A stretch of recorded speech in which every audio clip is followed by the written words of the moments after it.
diferenciar vivienda y hogar significa tomar una postura sobre lo que la vida familiar es. La vivienda la podemos entender como aquella construcción que alberga, que cobija, que nos protege, pero el hogar es aquella construcción de donde nace la familia, como hace el propio nombre de el origen al fuego que tiene la palabra hogar como centro de la familia. Creo que en las viviendas de mi padre, sobre todo en las viviendas que hacía para gente que conocía o aquellos clientes que sabía cómo vivían, se trata de hogares porque las personas que los vivieron se sintieron identificados. Pienso, por ejemplo, en la casa de los Artigas Oyuela, una vivienda de madera donde la familia realmente tú la sientes expresada cuando visitas la vivienda. Además la han mantenido impecable y tal como era, ¿no? O la casa Villarruel también, donde con mucho menos exuberancia, pero la vivienda transmite lo que la familia es y ves tú que ahí la ha acogido, ¿no? Y por último diría la casa de los Goicolea Prado, donde crecimos, que transformó a la familia, ¿no? La familia vivía en el espacio. Yo creo que a veces nos olvidamos que somos seres arquitecturados, que la arquitectura nos va definiendo, y en la medida que tengamos una vivienda que nos acoge más allá del cobijo, tendremos posibilidades de transformarnos en hogar, en espacio. O sea, la forma define el espacio, pero también el espacio es el que define la forma. Creo que esta relación forma-espacio le falta un tercer pie, que sería materia. Para mi padre no concebía un proyecto sin entender su materia, su sistema constructivo, cómo se iba a construir.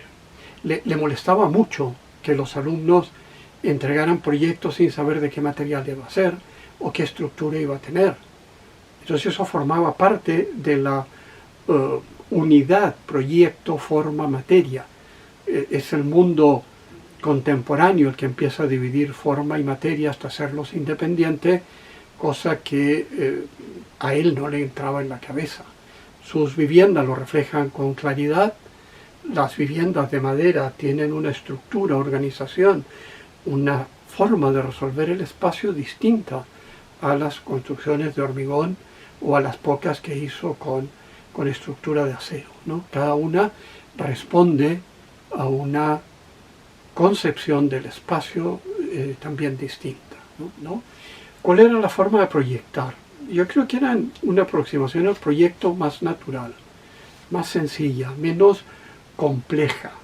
Él tenía como no tenía como unas pautas. Él le hacía un cuestionario a la gente que no conocía, a sus clientes que no conocía.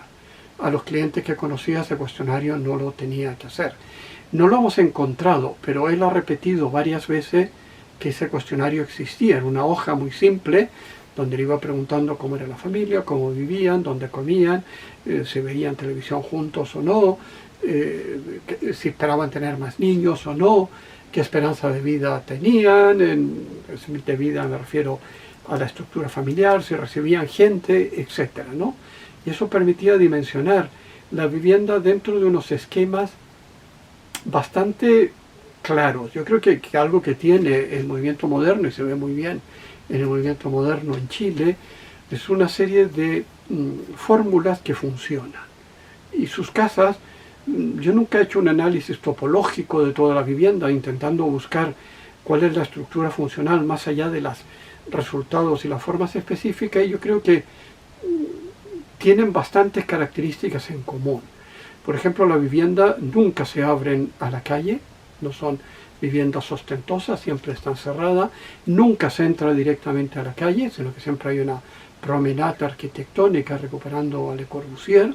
Hay una entrada de espera, aunque sea pequeña, en las casas más pequeñas donde tú te puedes quitar el abrigo, dejar el paraguas, descansar antes de entrar, respirar si vienes a una visita más formal, etcétera, ¿no? Y luego hay un pequeño recibidor, a veces un salón, un pequeño hall, otras veces un pasillo, que distribuye la casa en tres partes muy claras, que es una, la zona familiar, que es donde normalmente existía un estar. Por otro lado, la cocina y dependencias de servicio cuando las habían, y finalmente el salón comedor, que ocupaba una parte sustancial de las viviendas, era una parte fundamental. ¿Cuál es el papel del jardín? Yo creo que en esto es un padre deudor de Mies van der Rohe, de Marcel Breuer y de las Case Study Houses. Tres cosas de las que, o tres referencias que repetía. En el sentido de que siempre las casas, estés donde estés, sea cual sea la estancia, se abren a un patio privado.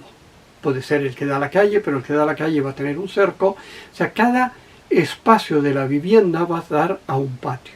Le permitía que viviendas relativamente pequeñas, casi todas eran de FL2, 120 metros cuadrados nada más, que fuesen construcciones más, que pareciesen más amplias, ¿no? Lo cual también es un papel importante del arquitecto.